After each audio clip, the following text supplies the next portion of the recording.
ছাত্র রাজনীতি অবশ্যই প্রয়োজন, কিন্তু রাজনৈতিক কাঠামোটা পরিবর্তন হবে। আগে যে দেখেছি যে হল বাণিজ্য, সিট বাণিজ্য, টেন্ডারবাজি ছাত্রলীগ নেতাকর্মীদের মাঝে, তারপর আবার এখন অনেক জায়গায় দেখে আসতেছি যে অনেকগুলো হল ছাত্রদল নেতাকর্মীরা দখল করে নিয়েছেন। ছাত্র রাজনীতি নিয়ে বা ক্যাম্পাসের রাজনীতি নিয়ে বৈষম্য বিরোধী ছাত্র আন্দোলন কি চিন্তা করছে? তারা কি তাদের ওই আগের চিন্তা থেকে সরে এসেছে রাজনীতি নিয়ে, নাকি ওই চিন্তাতেই বা ওই ভাবনাতেই আছে? জি, ছাত্র রাজনীতি নিয়ে একটু চিন্তার চেঞ্জ এসেছে। আসলে ছাত্র রাজনীতি যদি একেবারে নিষিদ্ধ হয়ে যায় তাহলে তো আমরা ওই পরিমাণ যোগ্য নেতৃত্ব পাবো না। রাষ্ট্রের জন্য তো যোগ্য নেতা প্রয়োজন। তারা তো বিশ্ববিদ্যালয়, কলেজ বা যে কোনো জায়গা থেকে তারা ছাত্র রাজনীতি করে পরিপক্ক হয়ে একটা রাষ্ট্রের হাল ধরবেন। সেই জায়গাগুলো থেকে আমরা চিন্তা করতেছি যে রাষ্ট্রের মানে ছাত্র রাজনীতিতে একটা সংস্কার প্রয়োজন। আমরা যে দলীয় প্রভাব প্রতিপত্তি খাটিয়ে লেজুর ভিত্তিক যে রাজনীতিটা দেখেছি সেটা যেন না থাকে। আপনি যদি ধরেন বৈষম্য বিরোধী ছাত্র আন্দোলনের কথা, আন্দোলনের যখন শুরুটা হয় সেই সময় কিন্তু শুধুমাত্র সাধারণ শিক্ষার্থীরা বা বৈষম্য বিরোধী ছাত্র আন্দোলনে আসে নাই।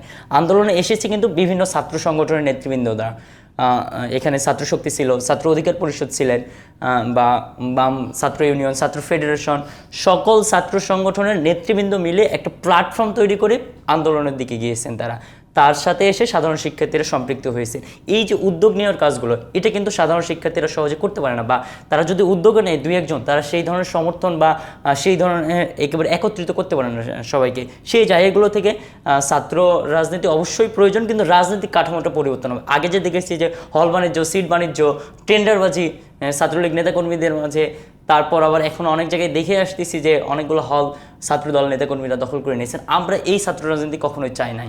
আমরা চেয়েছি যে ছাত্ররা ছাত্রদের মতাদর্শ প্রকাশ করবেন, যে যার মতামত থাকতেই পারে। এসব ক্ষেত্রে আপনাদের ভূমিকা কি হচ্ছে? অবশ্যই আমরা প্রত্যেকটা ক্যাম্পাস, প্রত্যেকটা শিক্ষা প্রতিষ্ঠান বা ছাত্রদের যে যে জায়গায় অবস্থান আছে সব জায়গায় আমরা শক্তভাবে অবস্থান নিয়েছি। যারা এই ধরনের প্রভাব প্রতিপত্তি খাটিয়ে নিজেদের সুবিধা আদায় করতে চাইবেন তাদেরকে আমরা প্রতিহত করি। আমরা দেখেছি যে স্বাধীনতার পর থেকে 3টি পরিবারের কাছে আমাদের রাষ্ট্র দায়বদ্ধ, বা রাষ্ট্রকে ওইভাবে বদ্ধ করে রাখা হয়েছে। শেখ পরিবার, জিয়া পরিবার বা এরশাদ পরিবার।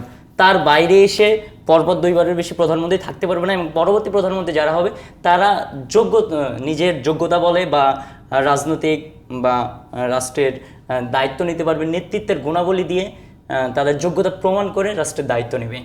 এরকম একটা পরিবর্তন আমরা চাই। আর সাম্প্রদায়িকতার বিষয়ে আমরা কখনোই চাই না যে আমাদের দেশ সাম্প্রদায়িক দাঙ্গাবাজ রাষ্ট্রে পরিণত হোক।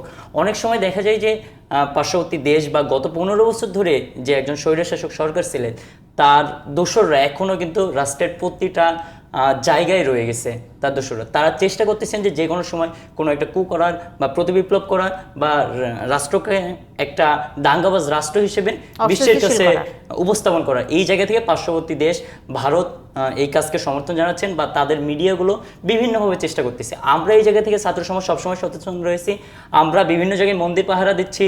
অন্য সম্প্রদায়ের কাছে যদি কোনো ধরনের ক্ষয়ক্ষতি হয় বা তাদের বাড়িঘর ভাঙচুরের যদি কোনো অভিযোগ আসে, আমরা নিজে যেয়ে সেটা দেখতেছি, তাদের প্রোটেকশন দেওয়ার কথা বলতেছি। কোথাও যদি মনে হয় যে দাঙ্গা হতে পারে আমাদের কাছে জানাইলে আমরা নিজে যে সেই জায়গায় উপস্থিত হচ্ছি, বা আমাদের জায়গা থেকে যতদূর সম্ভব এই দাঙ্গা হাঙ্গা বন্ধ করার জন্য সর্বোচ্চ দিয়ে আমরা চেষ্টা করে যাচ্ছি।